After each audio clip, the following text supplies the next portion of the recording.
Hello everyone, this is part 11 of What If Naruto was reincarnated as Donquixote Doflamingo, and I hope you guys enjoy this video and to like, to subscribe, to share, and check out the playlist, to see more comment down below. Now let's start the intro. They call me a god. They call me a god.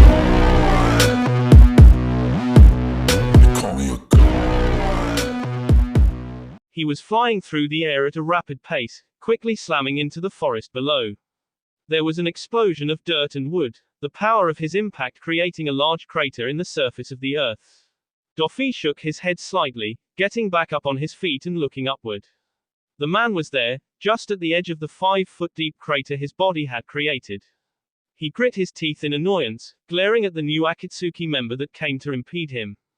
Naruto Uzumaki, I'm afraid this is as far as you go. No matter how strong you are, even you cannot defeat a go. He ignored that man's words, bursting out of the crater and landing a harsh, Haki-enhanced kick on his side. The man flew through the forest, smashing through several trees as he traveled. Doflamingo turned away from him and leapt back into the air. He didn't have time for this right now, he needed to get back to Gaara. Universal pull. His momentum suddenly stopped, and then, quickly reversed, pulling him toward the man that attacked him. He used his strings to turn his body around, a palm raised at the man who was floating just above the treetops. Overheat. His strings rocketed toward the man in a spiral-like fashion, tunneling through the air at high speeds. The man moved slightly to his left, dodging the attack and releasing whatever technique was pulling him along. He had dodged the first attack, but he wasn't done yet. Keeping the overheat going, his fingers separated from each other, and his attack followed suit. Expand. The molten stings unraveled, spiraling outward and expanding to eclipse his enemy in red-hot death. He saw the man take a large breath as he floated away from the expanding strings, then release a large stream of water at his strings. There was an explosion of mist, but Doflamingo knew that the man was still alive. He dropped the technique, jumping off the air and toward the ground. He called upon his strings, making them spiral and whip from around his body violently, lightning chakra crackling through them all the while. He dropped into the forest, and swiftly changed direction toward the Akatsuki member, his strings cutting through the trees and dirt effortlessly. The man was looking at him, waiting patiently for his arrival. As soon as he was close, his strings changed from wild and erratic, to focused and deadly, changing direction in midair and spearing directly toward the other man. Almighty push. That attack again, pushing aside the surrounding forest along with his strings. Whoever this man was, he had techniques that were somewhat similar to Fujitori's control over gravity, though it paled in comparison to the purple tiger. Still, it was a fearsome ability, and one that would be difficult to get around. He changed tactics, throwing his strings into the air and backing up for a moment. The man followed, rushing toward him at a fast pace. They met at the forest floor, Doflamingo throwing a string punch at his opponent. The man tried block the attack, but he could see the small look of regret as he felt bone crack underneath his fist. He grinned, a sharp knee being thrown into the other man's stomach, driving him backward several feet. His strings fell, charged with lightning chakra that rained downward near the man's position. He jumped around wildly, dodging the spears, and Doflamingo knew that those strings wouldn't be enough. He raised a hand, gathering large amounts of wind chakra into his palm. It began to spin and gain form, a shrill screech echoing through the forest. Wind style, Raisin Shuriken. He threw the technique, his strings keeping him connected to it so it wouldn't fall apart immediately. The man jumped away from the shuriken, dodging his spears all the while. His Raisin Shuriken exploded suddenly, created an expanding sphere of razor-sharp wind. The man splayed his hand outwards, and with a fierce cry. Almighty push. There was a small battle of forces there. His Raisin Shuriken fighting against the wave of force that his enemy created. Ultimately, his enemy won out, pushing away the attack and surviving. There was a lull in the battle at this moment, the two merely gazing at each other. Doflamingo looked into the man's strange, purple eyes, thinking of a new strategy to defeat the man quickly. Impressive, Naruto. But it is as I said before, you cannot defeat a god. He raised an eyebrow at the man in curiosity. A god? The man nodded slightly, as if that explained it all. Yes, I am a god of this world, I am pain. And now, I shall teach you a bit about my namesake. Pain suddenly slammed a foot on the ground, the earth rising around Doffy suddenly, trapping him. Pain breathed in, releasing the breath a moment later, along with a torrent of white-hot flames. Doffy stood his ground, his strings already moving into a familiar seal in front of him, sealing away the flames before they could reach him. He looked over at the flames touching the earthen wall behind him, watching in curiosity as the earth bubbled and melted, the intensity of the flames being too much for them to handle. The flames had stopped, and Doffy jumped upward into the air quickly, avoiding several blades of wind that Pain had fired next. Doffy gathered his chakra into his palm, another sphere forming rapidly. Fire style, Raisin Shuriken. He threw the new attack at the ground, his strings increasing its speed and guiding it right in front of his enemy. Pain quickly let out a torrent of water to put out the flame, his Raisin Shuriken beginning to expand. Doffy made hand seals. Wind style, Great Breakthrough.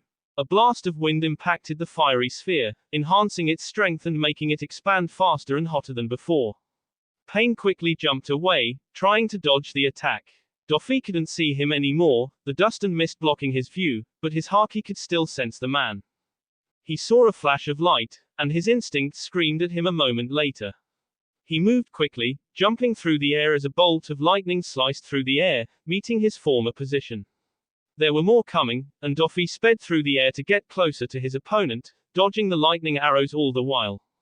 He can use all 5 of the elements as well, and not only that, but he can use such powerful techniques without any hand seals.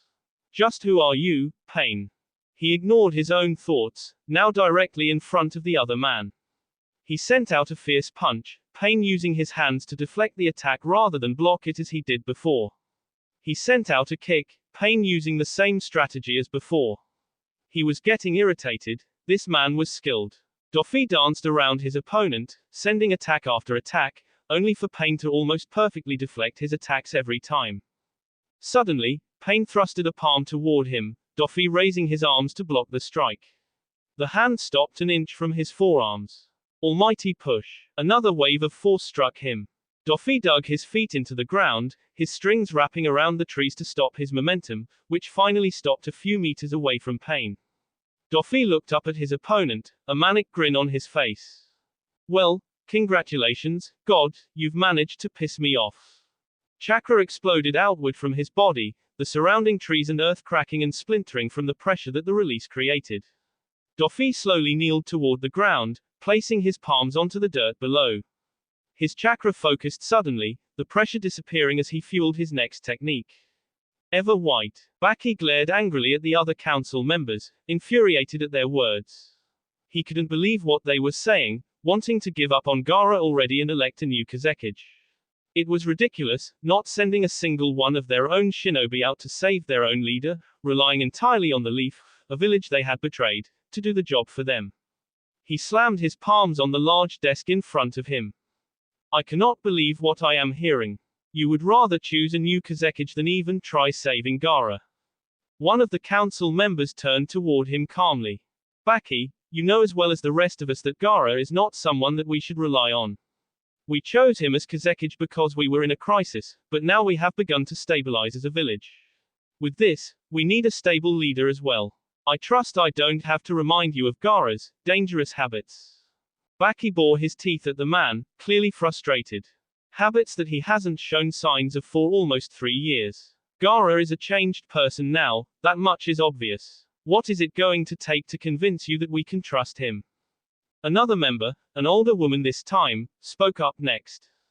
Our decision is made, Baki, but, if you really must insist, then we will wait to receive word of his death before electing a new cage. Baki's breath calmed suddenly, a cold anger flooding his body. So, that's it then. You'll refuse to send Ninja after our leader to save him, just waiting for the Leaf to report his death. The room was filled with silence, answering Baki's question. He looked over at one of the guests to the meeting, a cold stare on his face. And you, Kankuro, can you honestly tell me that you agree with this? Simply giving up on your brother, as if he's worthless. Kankuro had a conflicted look on his face as everyone's eyes were aimed toward him. He was silent for a moment, before speaking in a quiet voice. What I want or agree with doesn't matter. If a new cage is what's best for the village, then that's that. Baki snarled at his former student, getting up from his chair walking up to Kankuro. He looked down on him for a moment, before calming down and turning away. You disappoint me, Kankuro. He walked out of the chamber, several people in mind for who to take on his mission. Screw the council and the decisions. Gaara had been one of the best things that this village had, even if they didn't realize it. He would take multiple ninja with him, and head in the direction Kakashi and his team traveled. It took a couple of hours, but he had managed to gather a small team of shinobi and got them ready at the gate. He turned around, facing the other 4 jonin, nodding toward them. Alright, we'll have to move quickly to catch up to Kakashi and his team. Keep up your guard, we're up against multiple S-rank ninja here. Now, let's move. He stopped, looking behind his team and seeing a familiar face walking up to them. He walked past the others, meeting the other man halfway. They stopped, facing each other for a moment. What do you want, Kankuro? Kankuro was silent for a moment, before bowing his head slightly. Baki, I'm sorry, alright. I don't want Gaara to die either.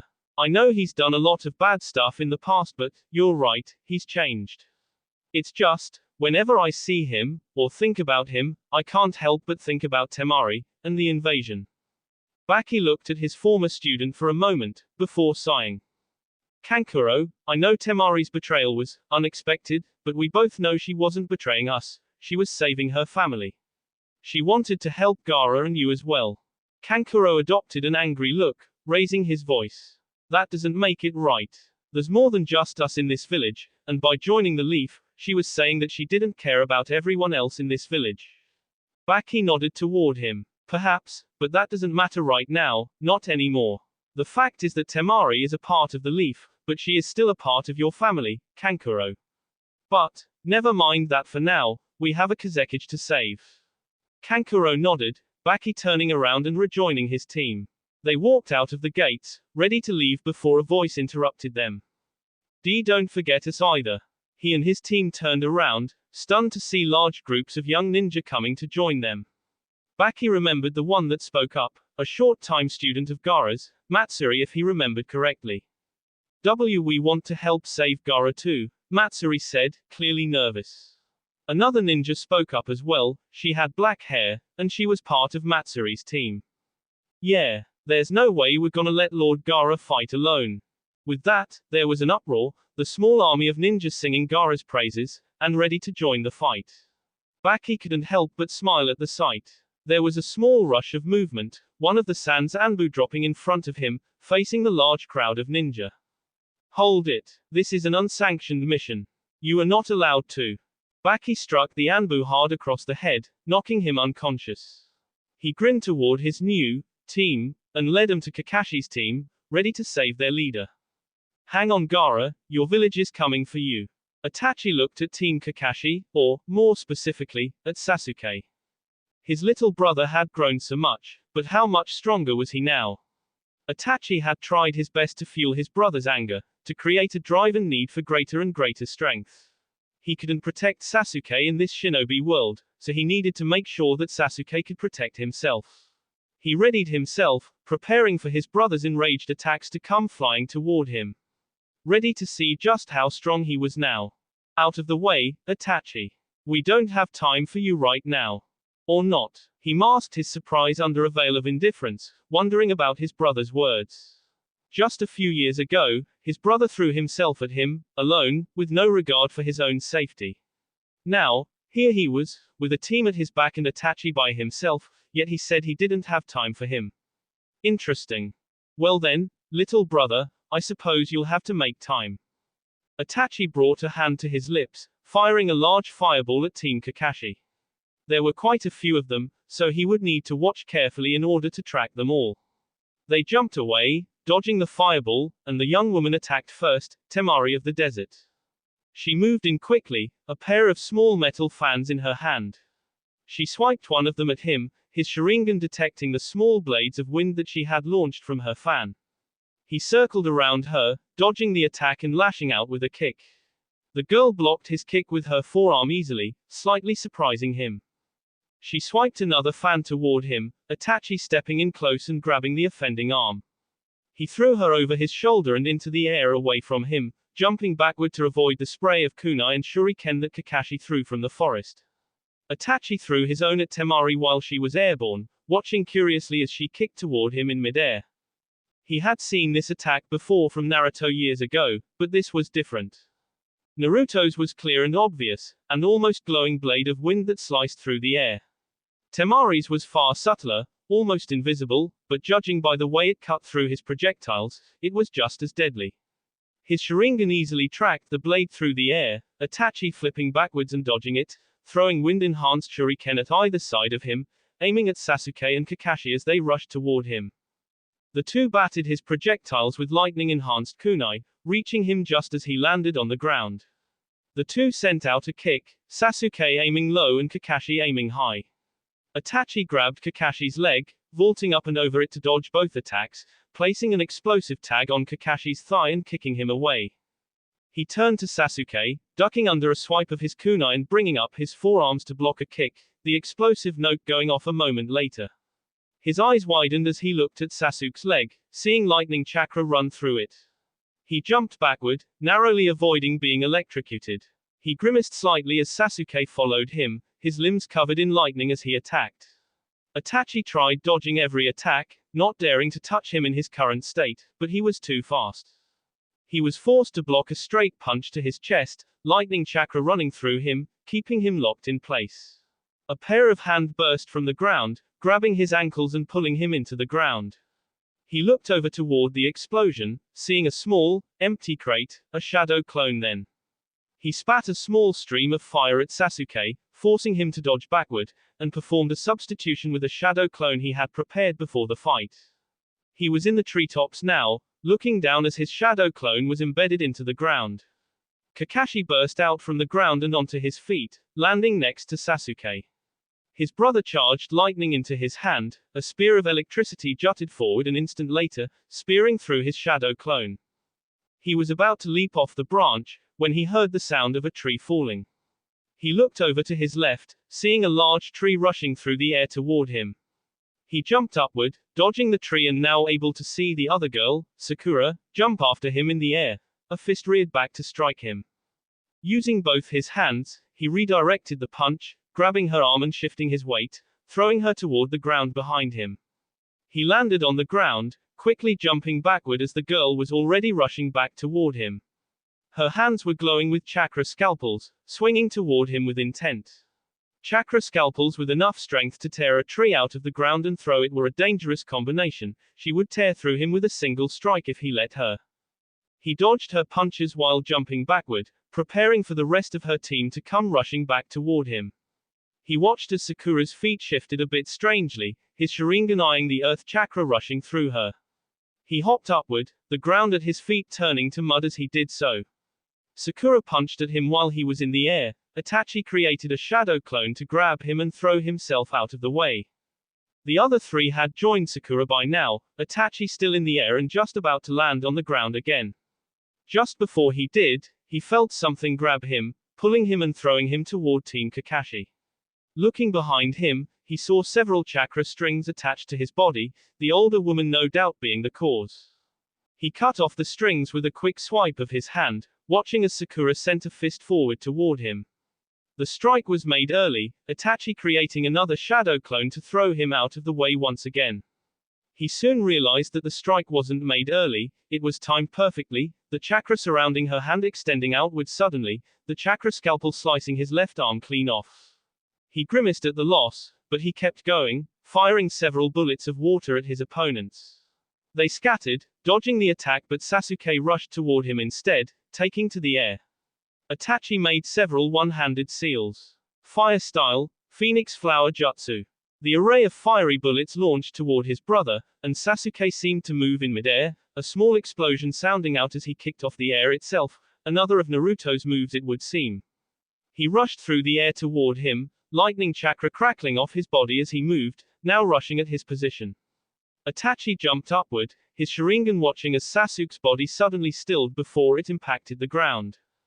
The earth ruptured instantly, the combination of his speed and lightning-enhanced body letting him carve through the earth effortlessly. Sasuke changed direction quickly, carving large fissures into the earth as he moved. It was bizarre, his Sharingan gazing at Sasuke curiously. All of his brother's muscles were tensed, and the earth was giving away easily to his movements, as if he were made of steel. Whatever Naruto had taught him had made Sasuke dangerous. He was like the Raikage almost, dangerous to the touch because of his lightning, and with a body that was fast and powerful. Wind style, great breakthrough. A tornado of wind was released from Itachi's mouth, sending Sasuke flying backward for a moment. He turned to look as Kakashi rushed him from behind, his Chidori in hand. He was starting to get sick of seeing lightning. He ducked under Kakashi's jab, sweeping his leg under Kakashi's to try and trip him. Kakashi used his other hand and placed it on his back, jumping upward to block the sweep of his leg. Small spears of stone erupted from the ground, piercing through Itachi's legs and holding him in place.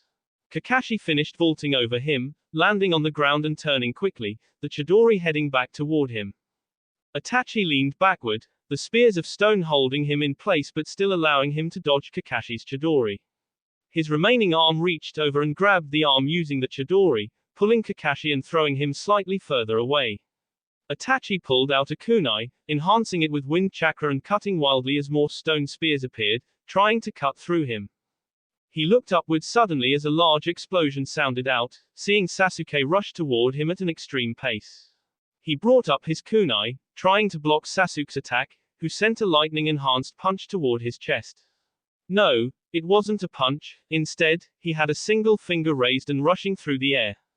There was a small clash as wind met lightning, but the outcome was obvious, Itachi's remaining chakra beginning to wane, and Sasuke cutting through his wind chakra and kunai, spearing into his chest. He looked down at his older brother, as his current body began to cough up blood. He smiled lightly. You've gotten stronger, Sasuke. I'm looking forward to the next time we meet. At his words, Sasuke jumped backward, probably expecting a trap. Itachi smiled as his consciousness left the puppet he was controlling. He opened his eyes, his full concentration now on the ceiling of the One Tails. Guy and his team moved across the rocky terrain quickly, trying to meet up with Kakashi's team. He looked over his shoulder at Katsuyu, who was traveling with him. How much further now, Katsuyu? The slug turned toward him slightly and gave him a brief nod. It should only be a few more hours now. You all are very fast. Guy laughed at that, giving the small slug a thumbs up and his signature smile. Ha ha ha ha. But of course. Did you expect anything less of Team Guy? Katsuyu didn't get the chance to answer, as Guy and his team saw a wave of water travel across the landscape, rushing toward them all. He and his team jumped up, landing on one of the many pillars of stone around them to avoid the rush of water. He felt Katsuyu crawl back into his backpack, looking around at their situation. Whoever had caused this, they were going to be a tough opponent. They had just turned this area from a dry wasteland to a small lake. They had to have monstrous amounts of chakra. His team jumped onto the water, grouping back together as someone approached them. Hey hey hey, if it isn't Konoha's green beast of prey, or whatever the hell you call yourself. I must say, I'm excited to get some payback for making a fool out of us 3 years ago. Guy glared at his opponent, his team tensing as well as they prepared to fight. Do I know you from somewhere? He watched as his opponent looked at him dumbly, before adopting a smile and shaking his head. I see you have the intelligence of a beast as well. No matter, it'll be simple to remind you of who I am. The blue-skinned man rushed toward them, skidding across the water with his sword raised into the air. He was in front of Guy a moment later, the sword coming down upon him. Guy circled around the man, dodging the sword as it impacted the water and jumping into the air, releasing a heavy kick. The man used his other hand and grabbed his foot, stopping the attack cold. Guy maneuvered his body around, lashing out with his other leg. It impacted his opponent's face, making him reel back from the impact. Guy jumped back as his student, Neji, rushed in, his palms glowing with chakra. The man jumped backward to avoid Neji's strikes, swiping his sword at his protege. Neji flipped backward suddenly, the sword narrowly avoiding him, and landed next to Guy. Be careful of that sword, everyone, it can absorb your chakra from you.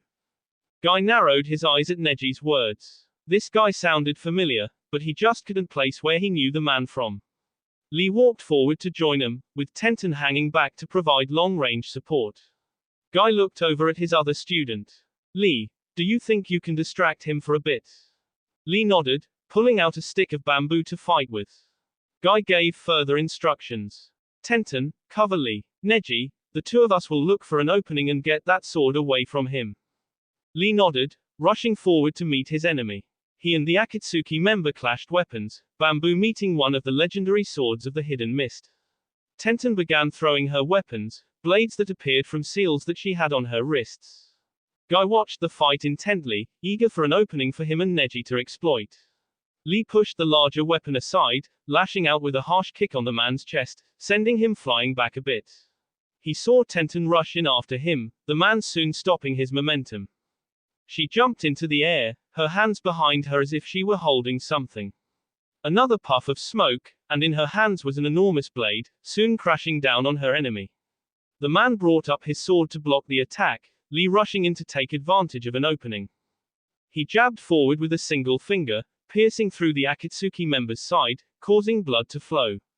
Guy and Neji started moving forward, watching as the man pushed and threw Tenten away, swinging his now free sword at Lee, who jumped backward to dodge the attack. Guy reached him, wrapping one leg around the legendary blade and using his other to kick at the wrist holding it, then swiftly kicking off the man's chest, pulling the sword away from him.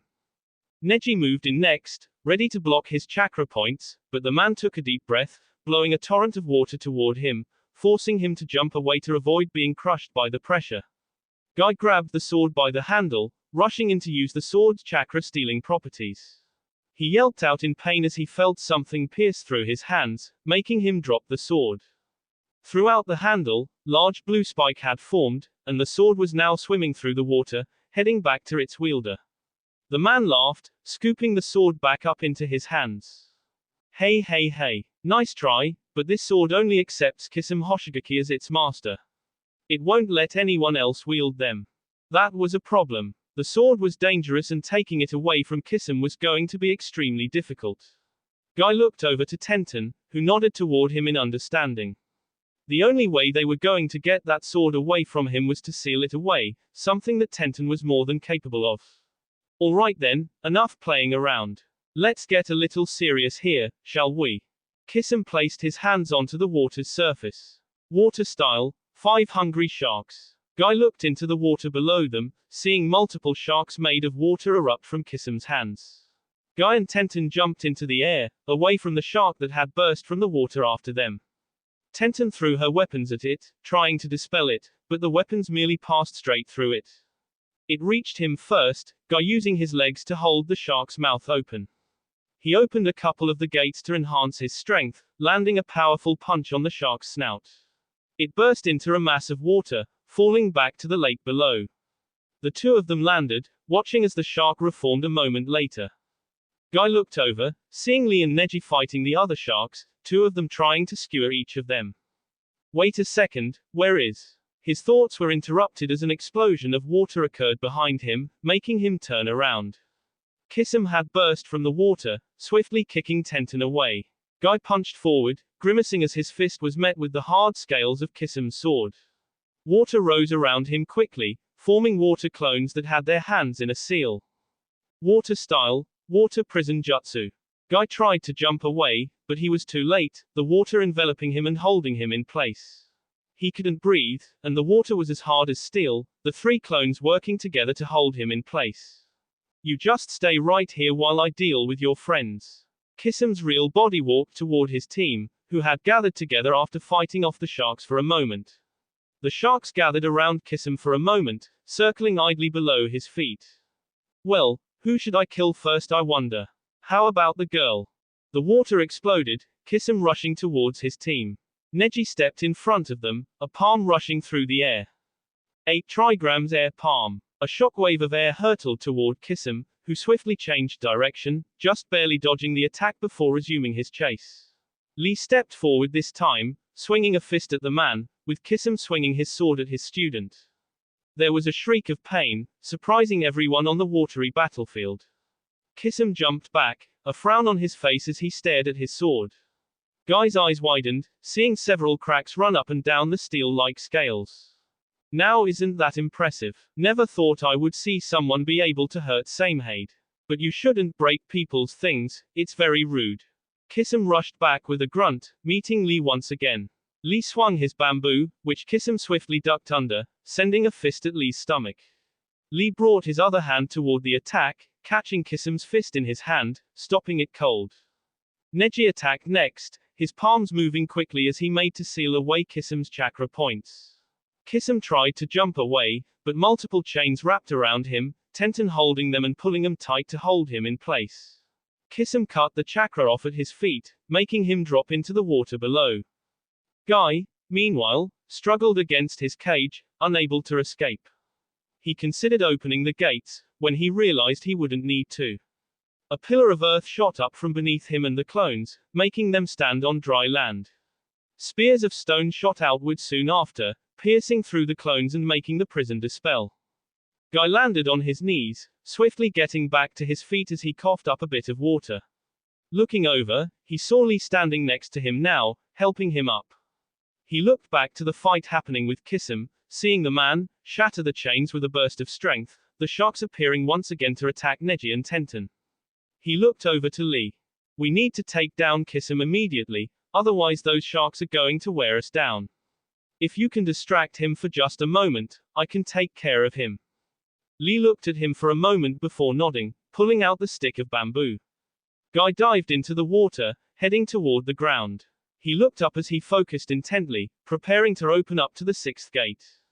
There was a small shockwave in the water, Guy seeing Lee fire something at Kisum. It seemed to be a sharpened stick of bamboo, and it was traveling through the water at a frightening pace.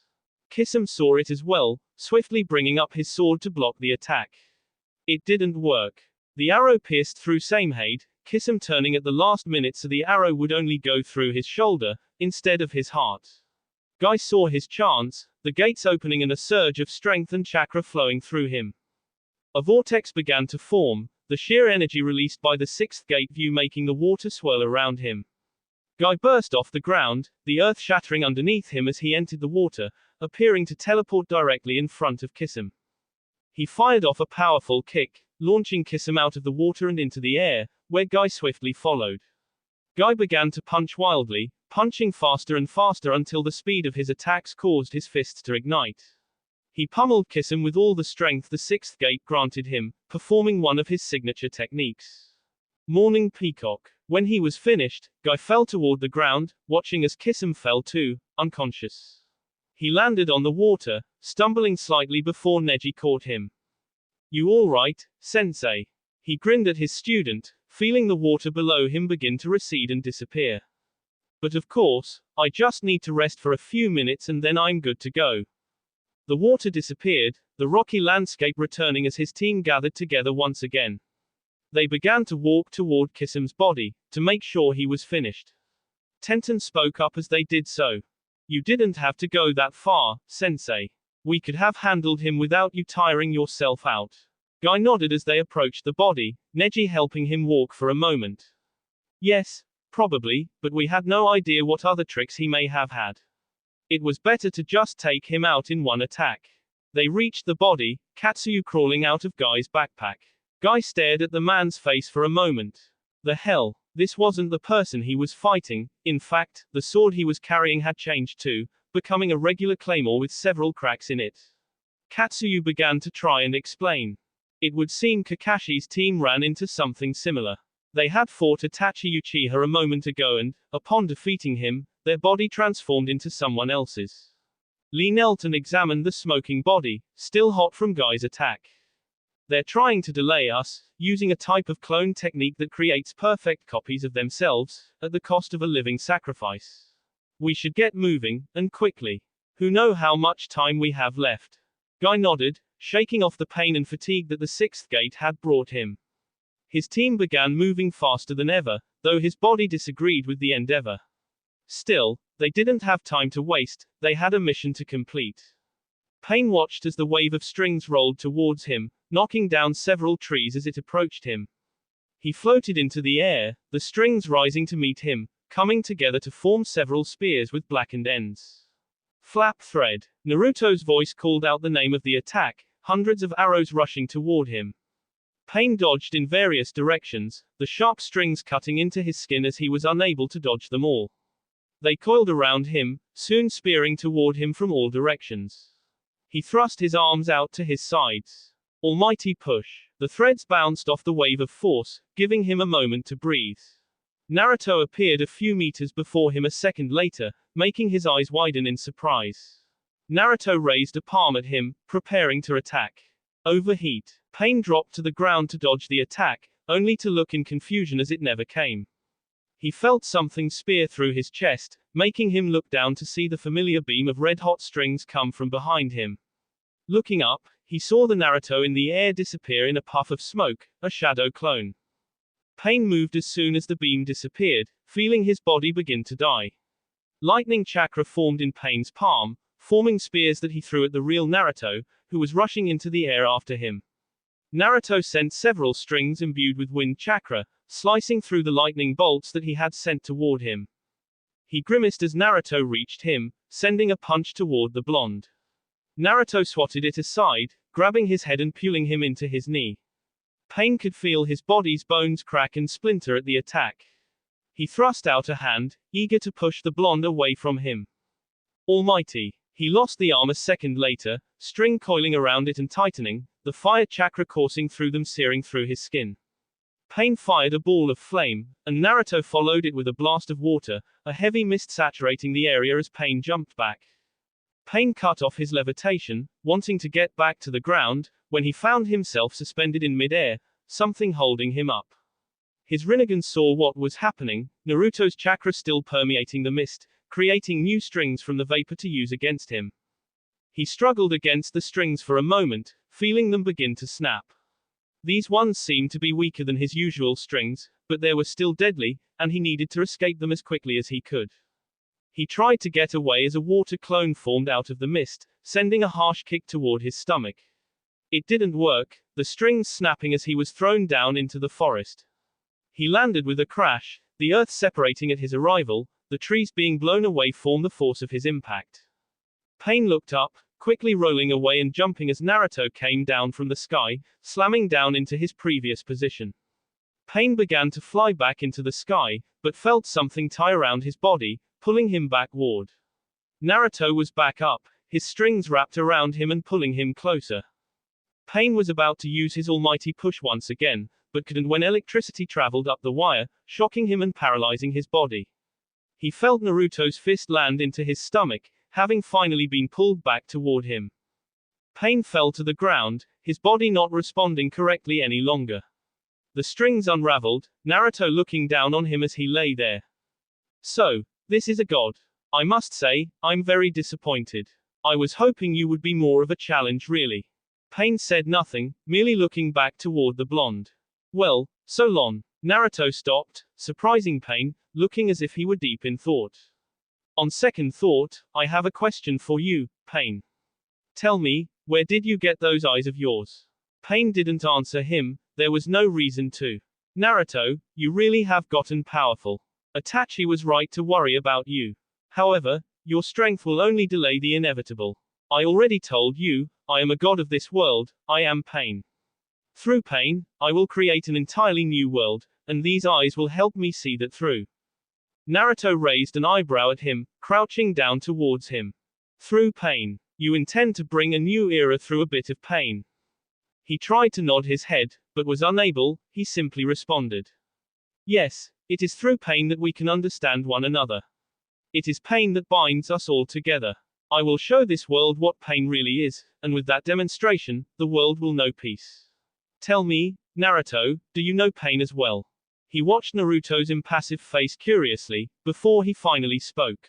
Pain. I don't give a damn about pain, I've only cared about justice, about vengeance. If there is anything I can't forgive, it's those that hurt my family.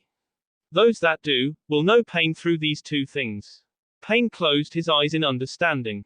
He opened them, feeling his vision fade. I see, then you don't understand true pain yet. What you speak of is an endless cycle, justice breeds vengeance, which only furthers the need for more justice. But do not worry, Naruto, I will teach you to abandon these things. After all, life's greatest lessons are learned through pain. Naruto began to laugh at him, placing his heel on top of his forehead. Oh really? So, this isn't really your body, is it? No matter, I look forward to our next meeting, Pain. Let's see who is right, in the end. The truth is decided by the victor, Pain, and the weak never get to choose how they die. He slammed down his heel, Pain opening his eyes back inside the cave. He looked around, seeing that the ceiling was almost complete. Kisame and Itachi were back as well, the former making himself heard. So, you're finally back, huh? Pain simply nodded, Zetsu voicing his curiosity. So, how did it go? Pain looked around, seeing everyone eager to hear his words. The Nine Tails has gotten powerful. I do not want any of you fighting him alone. If you happen to run into him by yourselves, retreat immediately. He was able to defeat me with 10% of my maximum chakra, meaning he is more powerful than most of you already. He heard Hidden scoff loudly. TCH, so what? A quick ritual to Lord Jashin and he would be as dead as anyone else we've fought. Quiet, Hidden. Focus on the ceiling so we can get back to work. Hidden was visibly irritated at the words. Oh, screw you Kakazu. I'm getting tired of going around fishing for more money. Seriously, we've been doing it for a couple years straight, don't you have enough yet? That's enough, Pain said, trying to get him to focus back on the ceiling. We must take advantage of the time that we have bought. Finish the ceiling, then you can argue afterward. They didn't respond, Pain watching as the first eye of the Gedo statue began to open. This was the first step, one of 9 that would begin world peace throughout the elemental nations. Naruto, we will meet again, and next time, I will show you the true meaning of pain. That will be all for this video. Be sure to like, subscribe, share, and comment down below for more videos. Goodbye.